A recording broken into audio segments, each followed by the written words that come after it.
Hey, it's Friday afternoon, 3 o'clock on the East Coast, noon on the West Coast. And hey, it's Saturday in Australia. Where else do you want to be but right here? Sales Logic Podcast. Hello, Meredith. How you doing? I am good. I am ready for the weekend, although it always seems a bit like Groundhog Day, doing the same thing over and over again in the age of COVID.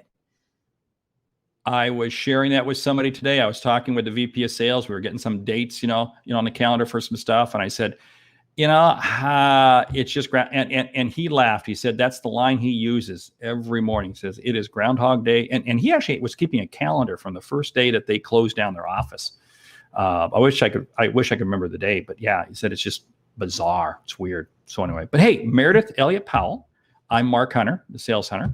This is Sales Logic, where we talk about kind of things in sales. But let's talk about some stuff. What's going on with you? And I'll share. And then after a few minutes, we'll kind of do the show. If that sounds good. Sound good? That sounds great.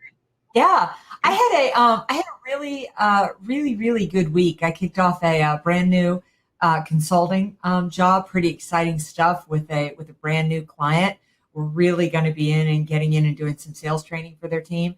And then I did an interesting keynote where I had the opportunity to do a panel discussion with really more of an interview with a really interesting gentleman who has been the CEO for franchise organizations such as Subway, McDonald's, Dunkin' Donuts, and a few others. And just getting his perspective on leadership, talent, and getting through challenging economic times.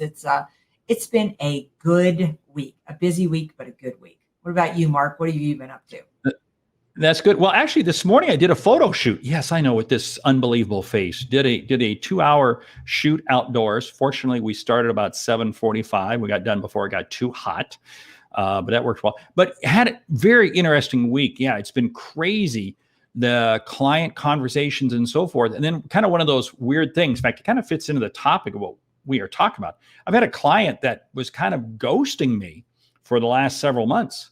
And I've been really trying to get in touch with him. He reached out, boom, we're back on the calendar for next Thursday. And he was funny. He said, I absolutely apologize. We've been slammed. We actually had to acquire another company. We had to spin off another division, all kinds of other things. I've been meaning to get back in touch with you. But boy, I am so glad that I was just persistent and staying in touch with him. And we're back up and running. So yeah, it's been a good week. But boy, it sure does seem like every week just kind of runs into the same thing over and over again. What's on your calendar for next week? You're working on a book, right?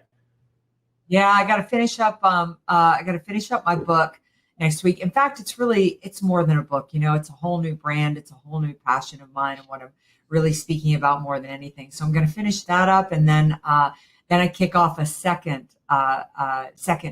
consulting client, and I'm going in for a 3-day deep dive with them. So it's going to be a busy week next week as well. But I did want to tell you that I think you're going to be amused. I have had all kinds of computer problems this week. And I know everybody knows that Zoom crashed earlier this week, but I'm kind of blaming it on the fact that it's on overload, that all the kids have gone back to school. And yeah, absolutely. So, Mark, I went back to doing things the old-fashioned way, and I have pretty much, in the midst of everything else I've had going on, I've made all of my calls via the telephone this week, and it has been quite successful. No video, just telephone. And you know what? The telephone does work quite well, because for some calls, they actually can be really more meaningful as a telephone conversation versus a Zoom or Teams or whatever you want to use. Yeah. I'm really going back to more and more telephone, and I like it. I was going to share with you a Zoom story. It was Monday morning when Zoom kind of crashed the worldwide, and it was funny because I had a 5 a.m. Zoom call with a client in Switzerland. Went great on Zoom, and then at 8:30 I had another Zoom event, and no go. It had crashed, but we were able to revert. We did the event by way of the telephone. And you know what? It worked. It worked fine. So, we'll get through it. So anyway. That's right. Overcome and adapt. Yeah. Now, do you want to tease us with the title of your next book?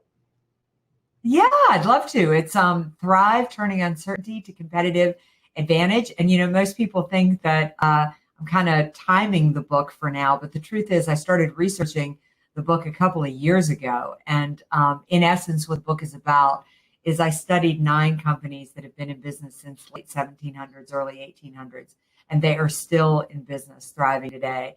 And Mark, as you know, I was just trying to write a book about helping people get through an economic downturn. I sure didn't see the pandemic happen. But these 9 companies that are still thriving in business today have come through world wars, economic depression, recession, and oh yeah, they have even survived a pandemic. So this book is basically their story, and then the 9-step formula for thriving in uncertainty that I learned from doing the position you to succeed, whether it's a pandemic, government regulation, or new competition. Whatever your uncertainty is, this sort of makes you bulletproof. That's neat because I've known you for a number of years, and you first told me about this book several years ago. And so, yeah, it isn't something you just came up, wow, we're suddenly in the middle of coronavirus. Let's write a book on Thrive. No, you've been working on this thing for a long time. It's kind of like when I came out with the book, A Mind for Sales. Everybody said, how did you write this book so quickly? I said, no, I had really written it really about a year and a half ago. And the timing just all worked out for it right now. But I think what that says is that, when you're willing to look far enough down the road, no, we can't determine what is actually going to happen tomorrow. But it changes your thinking. And I credit you because you're able to just think, what could happen? And that's what you wrote the book around. And then boom, it comes into pass. And it's kind of the same way that I wrote the book A Mind for Sales. I knew it was going to be a good book. The timing just worked out perfect. So anyway, but yeah, it's funny. It's funny like that. I think that if I think something our listeners can take from this is that I know you came up with A Mind for Sales and I came up with Thrive, basically from listening to people. What are they talking about? What are they thinking about? And I think that we know on an intuitive level that big change is coming even before we know it, intellectually. And I think that when we really listen to our customers, whether you're trying to sell a product or trying to write a book, if you're listening, it automatically positions you to be one step ahead and see the change coming before it happens.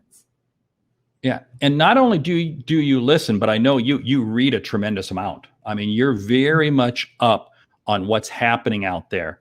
And again, I think that's, and I do the same thing. You try to be as learned as possible. In fact, we should probably tell the audience that's one of the other things we have going on right now, and that is the Business Leadership Roundtable. We haven't really talked about it on Sales Logic podcast, but the Business Leadership Roundtable and that whole white paper that is really getting some incredible reviews from CEOs and comments and people. So tell people about the website that they can go to. Yeah, it's businessleadershiproundtable.com. You just need to go to businessleadershiproundtable.com. And if you go there, you can get a copy of this white paper. And it's a white paper that Mark and I wrote with Sam Richter and Mary Kelly. And you put the 4 of us together, and that's a pretty good combination. But it is basically entitled The State of American Business in the Age of COVID, Challenges, Opportunities, and Solutions. So basically, when you go through the paper, it's divided into 6 sections, the 6 areas that you really need to understand fundamentally, whether you work for a large corporation or a small business. We basically outlined the biggest challenges companies are facing, the biggest opportunities they've got, and then the solutions, very, very practical to-dos that you need to walk away with. And the good news is white paper is free. All you need to do is go to businessleadershiproundtable.com. You can just get a copy, get your free download there.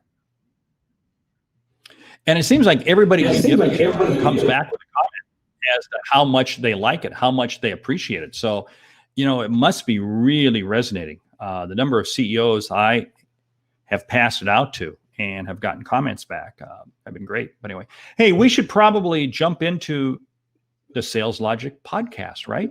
So maybe if our producer, the man behind the screen, You never see them. But Micah, if you want to go ahead and hit the whatever, let's start the show. When we prospect with integrity, we will get customers who have integrity. Integrity is the foundation from which everything is built on. You better understand value. But at the end of the day, sales is a relationship business. It is a people business. It is an emotional business. Who has made a prospecting call today?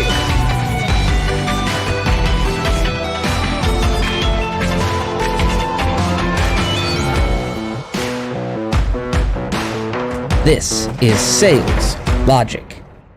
Most people refer to VanillaSoft as the solution. It's the solution to ensure sales reps make the right number of attempts for every lead across all channels, including email, social, and the phone. It's the solution to serve the rep the next best lead every single time. You need to get your solution at vanillasoft.com.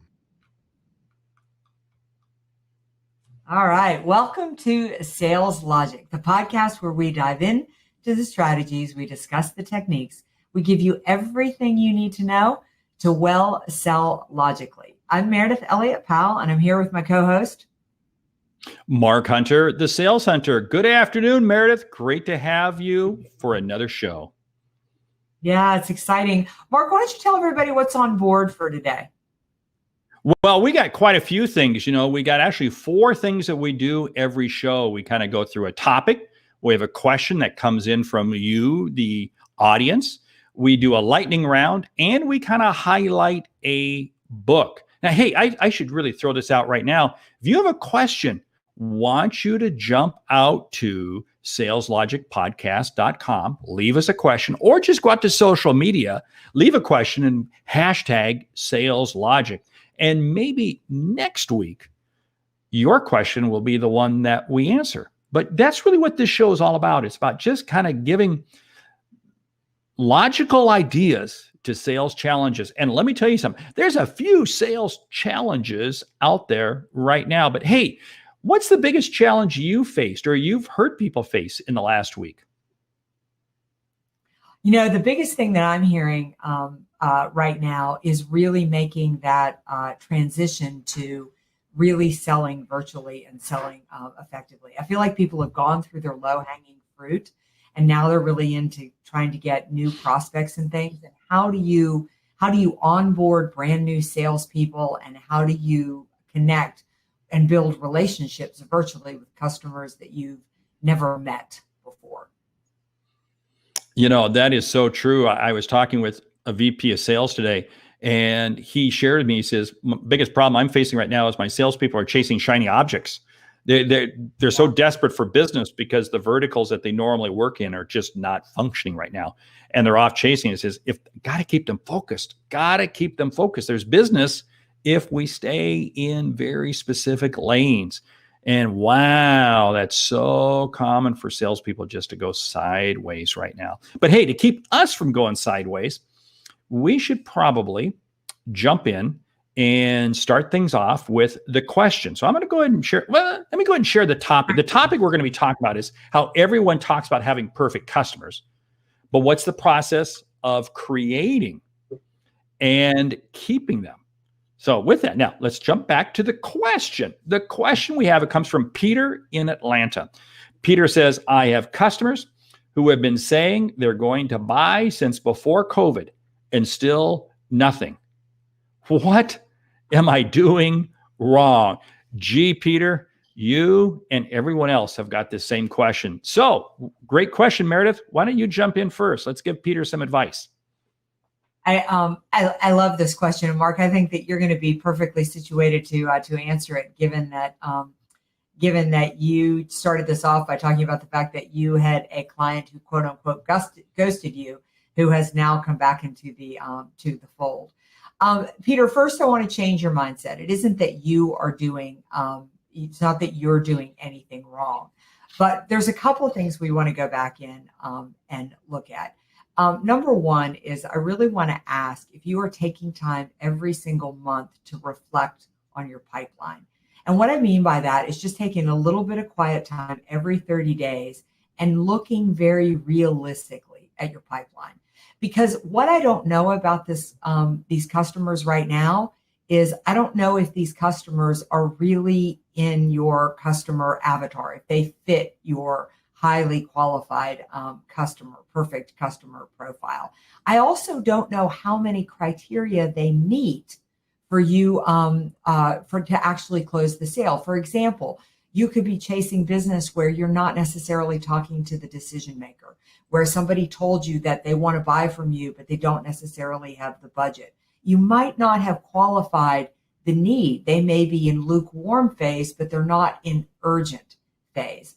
So the first thing I want you to do is to go back and do basically a sales autopsy and see, and when you look at these customers, what are the reasons you really believe they're not buying now? And then we can start to separate them into hot prospects, lukewarm prospects, or maybe prospects you need to nurture along the way. What about you, Mark? Well, that's so true, because you don't know what you don't know, because you don't know what you don't know. We were talking in the pre-show about the customer that had, so to speak, ghosted me. Now, I knew I was dealing with the qualified decision makers, the VP of sales. They've bought from me before.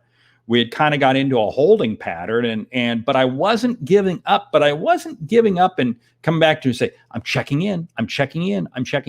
Every time I was communicating with him, I was bringing new value. And today, suddenly, he responded. We got time on the calendar. And why he was not responding was not because of anything on my end. It was because of factors and issues going on in his company. You see, sometimes what happens is you have to realize it's not in your control. But I wasn't going to give up. I kept bringing them new value. But here's what's so key, and this is what I think every salesperson has to keep in mind. You can wind up spending all of your time just chasing stuck stuff, and it literally sucks all of your day. So you got to make sure, and I love what you said, kind of do an autopsy and look what's in there. I always say I'm going to take all my stuck customers and I'm going to break them down and put them into very specific verticals. So what I do for one, I can do for another. What I do for these two, I can do for another one. In other words, it makes my time be more worthwhile.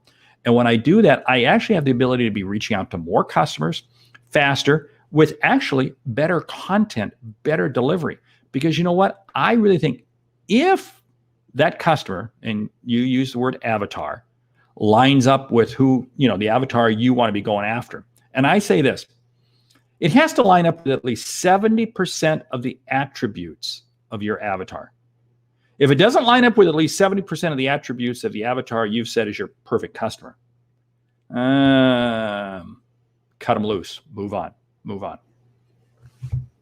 Yeah, Mark, you're making such a great point there, because the importance of moving on is something I think that we as sales professionals, I think one thing I love about us is we're so excited by the hunt, right?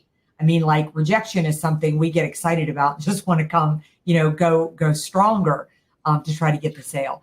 But every time you say yes to chasing a prospect, you're saying no to chasing another prospect, and a prospect that could be better qualified, have a higher sense of need. At the same time, Mark said something really important about his client that ghosted him for a while. People are busy. They have a lot going on in their lives. I had a client just last month that we were right in the middle of planning something, and he had to put his mother into a nursing home, and then they got crazy with trying to decide whether they were going to do virtual school with their kids or get their kids back, in the classroom. And all of a sudden, while he wanted to move forward on our project, it just wasn't his hottest priority. And you've got to understand that sometimes when you're being ghosted, it's not necessarily about you. But again, if I were going to give you one tip to take, it would go back and do the autopsy. Spend the time every month really reflecting and asking yourself, have you qualified this prospect? Do you know enough to really qualify them as an A? And if you have, and they're not buying, understand it may not be about you, and you've got to nurture that lead along. even though we, especially in the age of COVID, we're not controlling the buying cycle. If at any point people don't like us, don't feel like they trust us, they'll move on and buy our product from somebody else. So this is a nurturing relationship, and treat it that way. That's good. Hey, with that, we should probably move into the topic of the day, but we got that new piece where we're talking about a book. And you've got the book this week, and I know you've read it and I've read it. We know the author, great guy. So what's the name of the book? It is, can you see it? The Cult of Yes. the Customer by Shep Hyken. I liked it so much. I've actually read this book twice, and I've got another one I want to talk about on this show that I've actually read twice. But the premise of this is basically it's not enough to really just satisfy customers in today's environment. You've got to create people who really become passionate about your organization and really define you as very different by the experience that you're providing. I loved it too because it's a practical read. It's an easy read. You can see it's not that book, but Shep really dives into everything you really need to understand to truly create a cult following for your business, which is going to grow your business in spades. What made the book great for me is in the back of the book are all the worksheets, all the templates. I mean, he has got so many hands-on tools that you can really use to not only measure customer satisfaction, but how do you create more of it and so forth. So it really is. And in fact, I reached out to Shep after I read the book. I said, Shep, man, you gave away the farm. I mean, you gave away everything. Yeah. And he said, well, that's how I create great customers. I give it all away.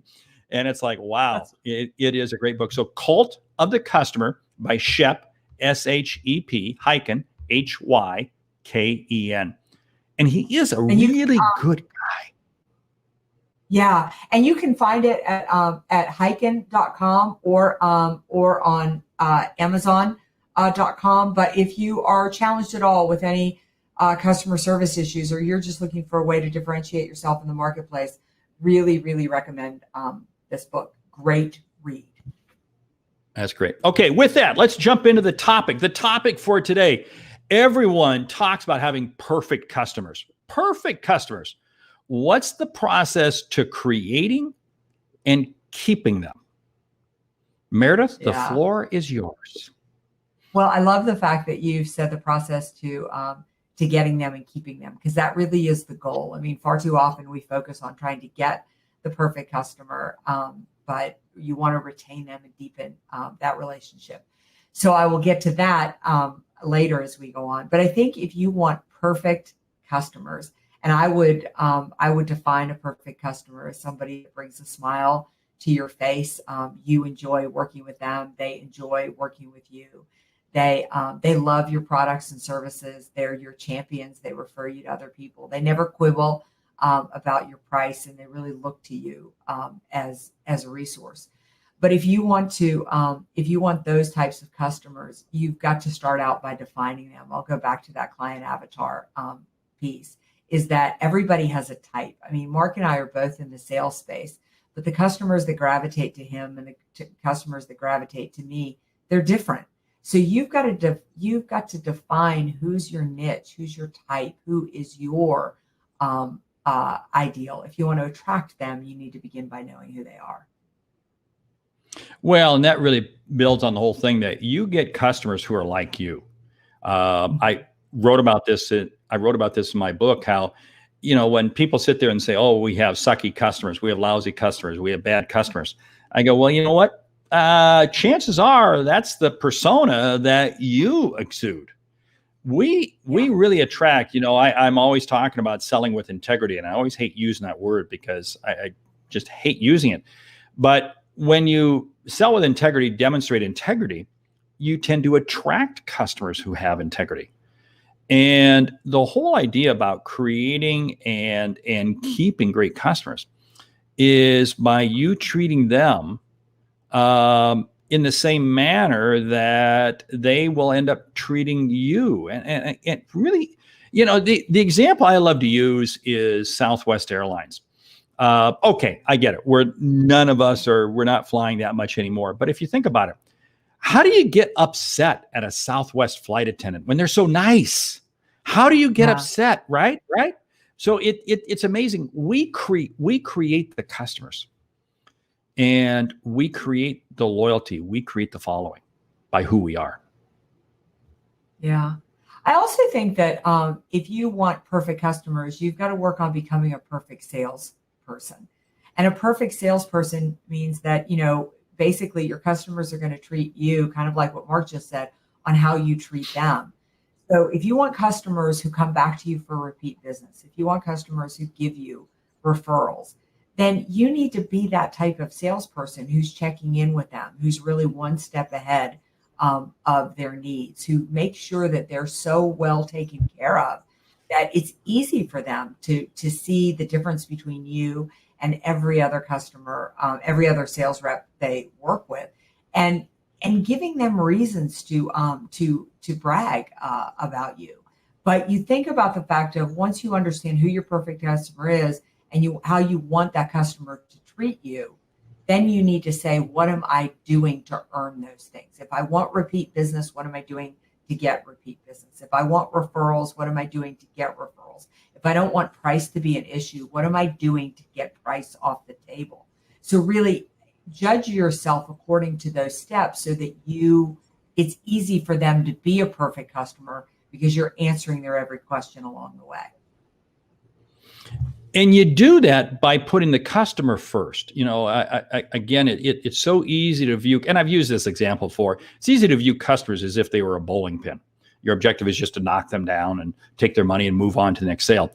But when you treat them as people, and you really truly understand what are they trying to accomplish, it is amazing how the customer begins to pick that up. The customer begins to sense that. The customer begins to see that. And then they begin, then they trust you. Trust is a two-way street. Great customers, great salespeople do just kind of go together. I mean, I've rarely seen a lousy salesperson and a great customer.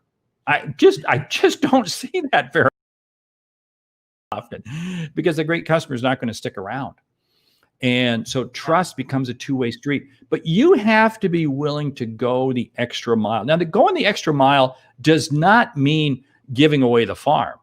Going the extra mile means just listening to them and understanding where they're coming from and looking downstream, looking upstream. How are you putting the customer's interests before yours? And when you do that, the customer picks up on that. They sense that. And that's how you wind up keeping that. Quick example, I was talking to a sales person this morning. I've had nothing but sales calls all day today. And he was saying that he took a piece of business that he's not really actively out looking for sales, but took a business from a competing customer. And the only reason they did is because the customer said, you at least acknowledge us. You treat us with respect. We're going to give you the business. And he was shocked by that. How could somebody not do that? But you know what? It's amazing how many people don't. So it's amazing just treating people with respect. It's amazing what can happen. Yeah. I think you said something important in there that I think is really pertinent to the subject. And that is that if you want perfect customers, you have to have the guts to get rid of the ones that aren't. To really look, we're all servicing customers right now that we shouldn't be servicing. And we know that because the day that we have to deal with them, we don't want to deal with them. It's always a hassle. We've all landed that piece of business that was more trouble on the back end, but you only have capacity for X amount of customers. So if you want to attract more perfect customers, you have to create the room in your portfolio to do that. And that is courage to let go of the ones that aren't a good fit. Wow, you just tore the Band-Aid off the wound with that one. Because right now, I think a lot of people have got customers that they're really not good customers, but they're keeping them around because of cash flow. They're keeping them around because it's the only business they have. And I'll tell you what it's doing is, first of all, you're not making money off of them because if they're problem customers, guess what? They are sucking resources out the back end. So you're not making the kind of money that you think you're making. And B, you don't have the ability to spend time with good customers. And I know can be a tough pill to swallow, But over the years, I've had to let go of customers. And you go, but you know what? I always look back and I go, every time I've done that, it was the right decision. It was the right move to make. You get good customers when you hang around with good customers. Yeah. And when you have the room to invite them in and to take care of them, because you could have perfect customers on your, within your portfolio right now, but you just don't have the time because you're weighed down by other things. Well, that's so good, because really we don't spend enough time with the best. This is kind of like prospecting. This is where I say so many people get messed up from a prospecting standpoint because they have too many leads. They have too many leads and they can't nurture them. They can't develop them. They can't. And what I say is really what you want to do is you want to have a few really good prospects that you can spend more time with. Kind of the same thing with customers, because I will venture to say that every customer you have where you've landed, there's an ability to expand. There is an ability to expand either with more business from them or by way of referrals or by way of something. But take those good customers, treat them with respect, but know that there's always an ability to expand. And when you expand, you're actually providing them a better service. Don't hold back. Don't hesitate. I can't talk to them about that stuff. I can't talk to them. I feel like I'm pushing. No. If you have the ability to help someone, it's your responsibility to help them. Yeah. Which also brings up the point that if you want to have perfect customers, you've got to do your research, you've got to do your homework, and you've got to really know them. You've got to really know them at a level that that you're able to help them. You have to understand their industry, you have to understand their business.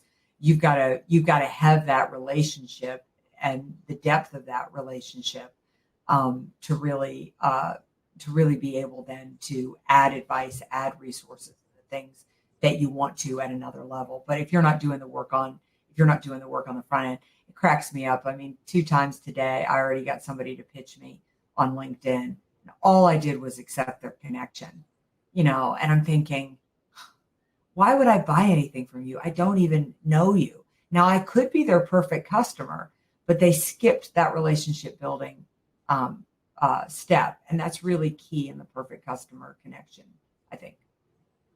There are so many things we can talk about. I'll share one more piece, then we'll need to get into the lightning round. But what's interesting, you talk about the industry. And I'm always amazed at how little information people know about the industries they sell into. If you're not seen as a great expert, if you're not seen as the smarter kid in the room by your customers, I mean, please, you have got to be spending. I just did a video on this. I said, and I'm calling it the 30-day challenge. Take 30 days, 30 minutes a day, and do a deep dive reading and studying and learning about your industry.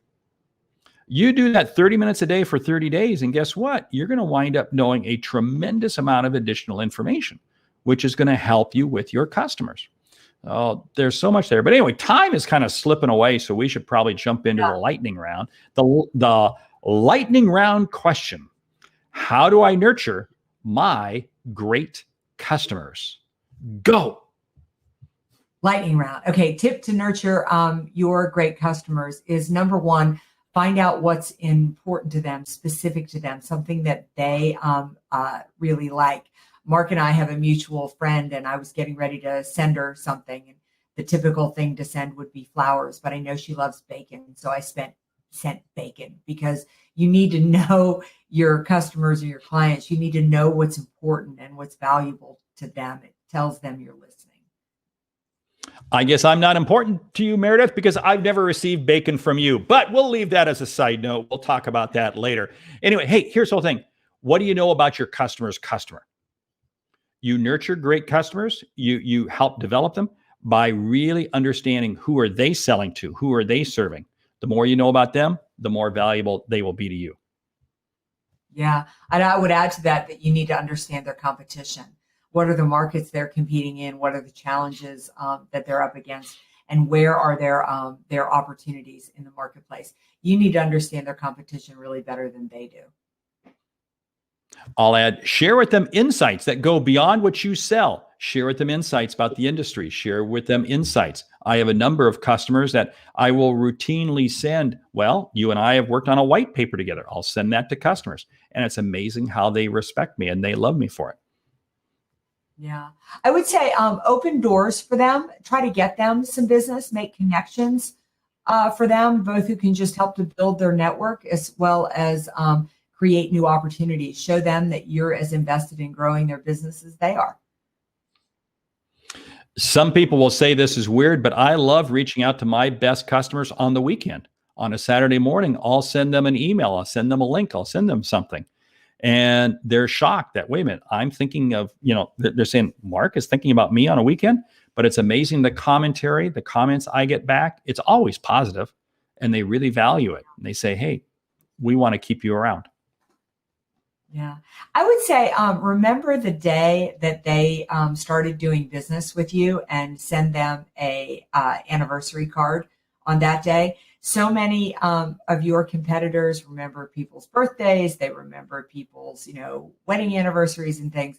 But a really special day to remember is the day that they first did business with you. And if you can do something important around that day, it's going to truly differentiate them and cement just how much the business means to you. And I'm going to add to that. Do you know what their personal goals are? Do you know what their KPIs are? If you're going to call this a great customer, you better understand what motivates them personally. What's driving them personally? What are they being measured on? Yeah, that's a great one. I would also add to that is that really, what are you doing to help them stay one step ahead in the marketplace?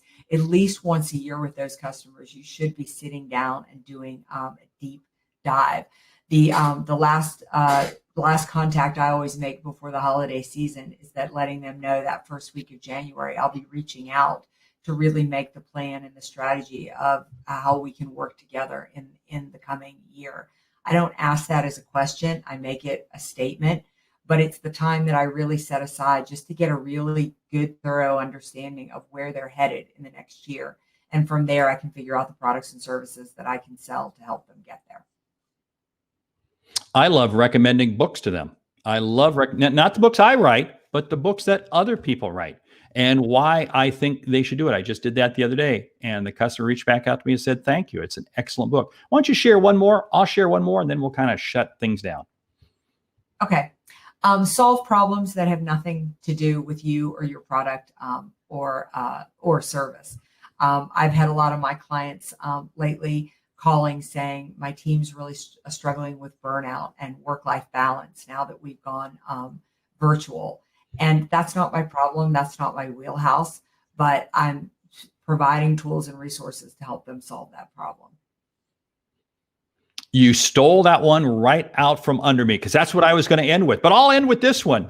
Never take that relationship for granted. Because I'll tell you what, when you take a relationship for granted, it's amazing how quickly they'll find somebody else to fill that void. Hey, with that, we need to kind of shut down this episode of Sales Logic. We want to say thank you for listening to Sales Logic this week. If you like what you hear, subscribe, rate, and review the show on your favorite podcast app. If something we've said has earned you a single dollar, consider telling a friend about our show. It's how we grow to help you grow. I'm Mark Hunter. And I'm Meredith Elliott Powell. Remember, when you sell with confidence and integrity, uncertainty suddenly becomes your competitive advantage. And the sale becomes logical. We'll see you next week. See you next week.